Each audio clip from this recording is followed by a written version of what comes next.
प्रिय मित्रों, नमो नमः। आप सभी का संस्कृत प्रिया क्लासेस में स्वागत है। मित्रों, आइए आज हम सभी ष्टुत्व संधि को सीखेंगे और इसका सूत्र है मित्रों स्तुष्टुनाष्टुः। इसका सूत्र है ष्टुनाष्टुः। ये सूत्र है इसका। अब ये ष्टुनाष्टुः में स्तोह कहाँ से आ गया?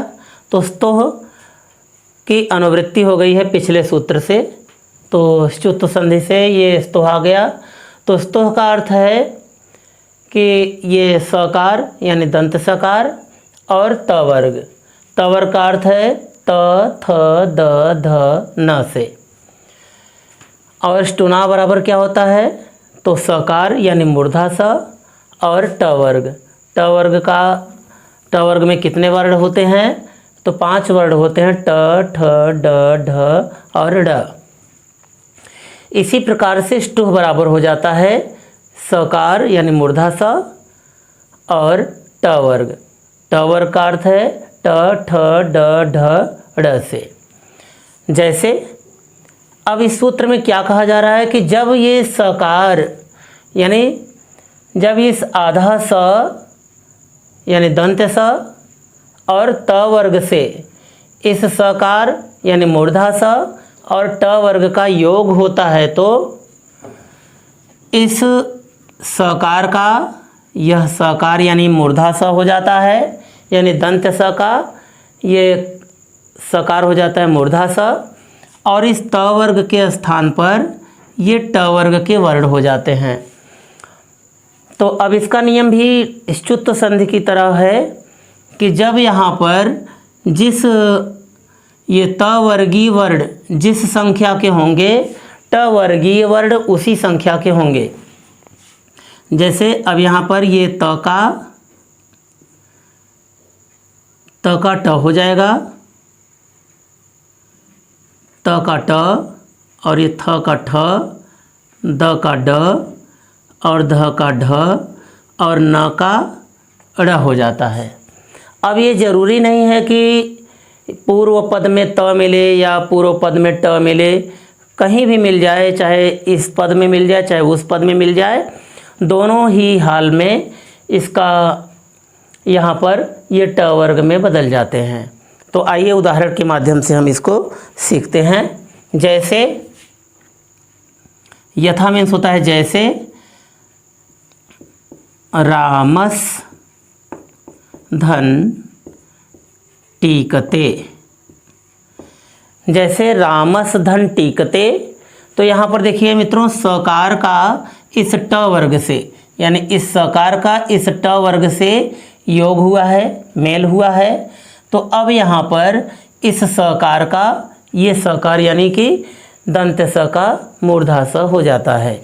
तो यहाँ पर संक्षिप्त सिद्धांत में लिखेंगे कि पूर्व पद के अंतिम अक्षर इस सकार के आगे टीकते का यह पहला ट वर्ग का पहला वर्ण ट आने पर इस आधा स का आधा स यानी इस आधा स का ये आधा स हुआ, यानी कि इस दंत सकार का मूर्धा सकार हुआ। तो यहाँ पर और हम शार्ट में इसको लिख देते हैं कि इस सकार का ये सकार रखने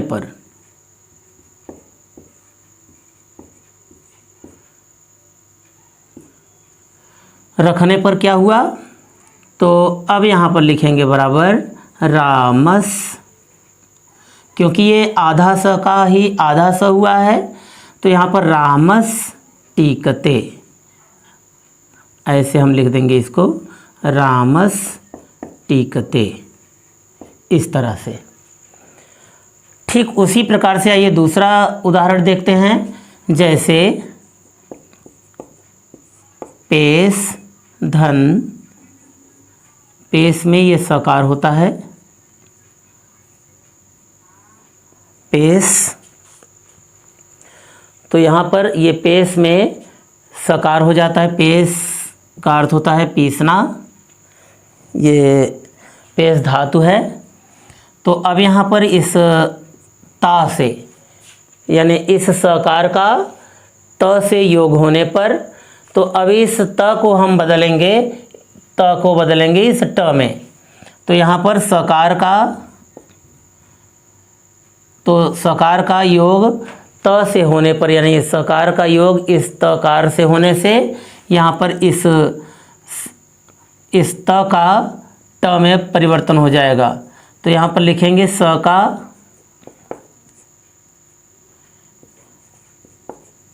सकार का तकार से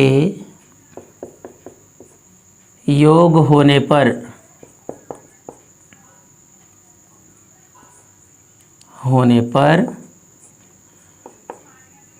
इस तकार का टकार हुआ, यानी कि इस त के स्थान पर ट रख देंगे। तो अब यहाँ पर हो जाएगा पेस्टा, इस तरह से हो गया पेस्टा।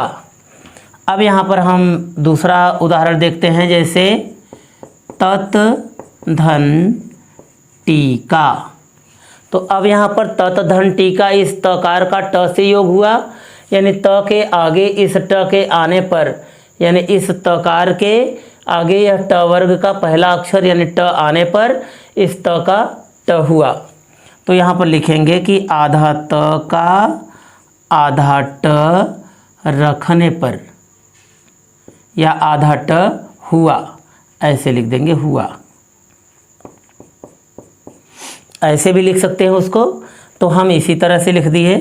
तो आप ऐसे लिख सकते हैं इसको तटीका, क्योंकि इस आधा त के स्थान पर आधा ट हो गया और यहाँ पर ट पहले से ही है। तो इस तरह से हम इसको ऐसे लिख सकते हैं तटीका। चाहे ऐसे लिखिए और चाहे तो आप ऐसे भी लिख सकते हैं तटीका। इस तरह से भी आप सभी लिख सकते हैं। अब इसी प्रकार से दूसरा उदाहरण है, इस धन तम। अब ये इस धन तम है, तो इस सकार का तकार से योग हो रहा है। तो इस जब सकार से तकार का योग होने पर भी इस त को ट में परिवर्तन हो जाता है। तो यहाँ पर लिखेंगे कि इस सकार का तकार से योग होने पर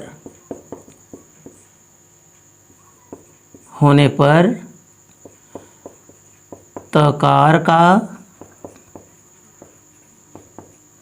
टकार हुआ। तो इस तरह से हम सभी लिख सकते हैं। तो जब इस तरह से लिख देंगे तो यहाँ पर आधा स, आधा त का आधा ये त है, तो इसके जगह पर ट हो जाएगा। यानी कि अब इस तरह से लिख सकते हैं इसको, ये आधा स है तो आधा स हमने लिख दिया, और यहाँ तम है तो यहाँ पर अब टम हो जाएगा। तो इस तरह से हमारा यह रूप बन गया इष्टम, ये हो गया। अब इसी प्रकार से मट्टीका, मत धन टीका, मत धन टीका है।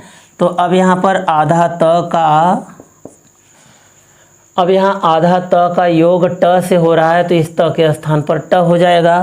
तो यहाँ पर आधा त का योग इस ट से होने पर इस त के स्थान पर आधा ट रखने पर, क्योंकि आधा त के स्थान पर अभी आधा ट हो जाएगा, अगर पूरा है तो पूरा हो जाएगा। तो यहाँ पर आधा त का आधा ट रखने पर, या इस तरह से लिख सकते हैं कि आधा त का आधा ट हुआ।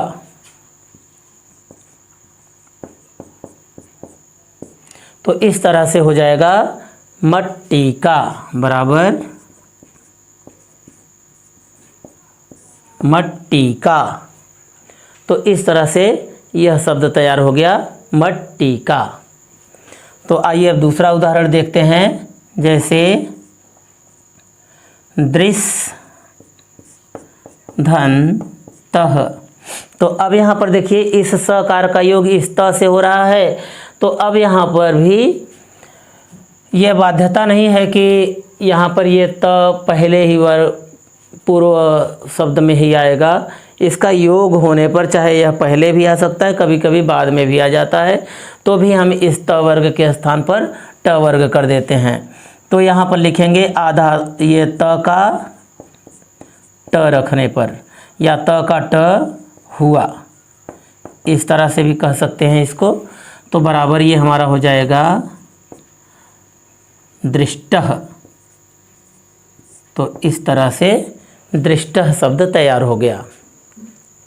तो अब आइए हम दूसरा उदाहरण देखते हैं, जैसे दृश धन तवान। तो दृश धन तवान, तो दृश धन तवान के उदाहरण में क्या है, तो दृश धन तवान के उदाहरण में आइए देखते हैं कि यहाँ पर सकार का योग त से हो रहा है, यानी इस स का योग इस त से हो रहा है। तो इसी त के स्थान पर हमको ट वर्ग बदल देना है, ट वर्ग कर देना है। तो अब यहाँ पर लिखेंगे कि सकार का योग त से होने पर इस त का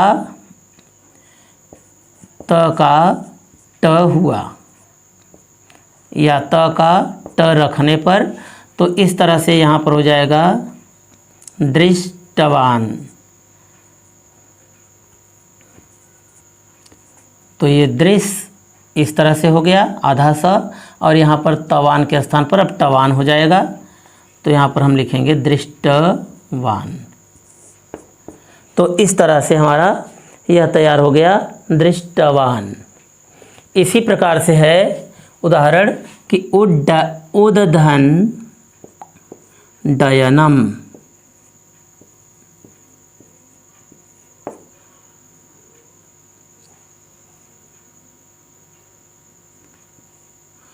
तो अब ये उद्धन डयनम है। उद्धन डयनम का क्या हो जाएगा, तो अब यहाँ पर द का योग इस ड से हो रहा है, यानी द का योग इस ड से हो रहा है, तो द के स्थान पर फिर से ड हो जाएगा। तो यहाँ पर लिखेंगे कि आधा द का आधा ड हुआ, या आधा द के स्थान पर आधा ड रखने पर, तो यहाँ पर अब इस तरह से करेंगे कि उड्डयनम, उड्डयनम, इस तरह से कर सकते हैं। और आप चाहें इस तरह से लिखें कि उड्डयनम, चाहे तो इस तरह से भी आप लिख सकते हैं। तो अब इसी तरह से, अब इतना तो मित्रों आप सभी को समझ में ही आ गया होगा। तो आइए एक उदाहरण और समझ लेते हैं, जैसे रामस धन षष्ठः। रामस धन षष्ठः। तो अब ये यहाँ पर इस उदाहरण में सकार का इस सकार से योग हो रहा है, यानी इस स के सामने दंत स के सामने ये मूर्धा स आ रहा है, तो इस दंत स के स्थान पर ये मूर्धा स का प्रयोग हो जाएगा। तो अब इस तरह से लिखेंगे कि आधा स का आधा स हुआ, तो इस तरह से हो जाएगा। अब बराबर क्या हो जाएगा, रामस षष्ठः, रामस षष्ठः, इस तरह से हो जाएगा रामस षष्ठः।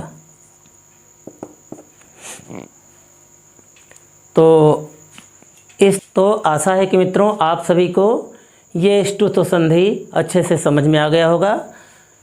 मिलते हैं नेक्स्ट वीडियो में, तब तक के लिए नमो नमः।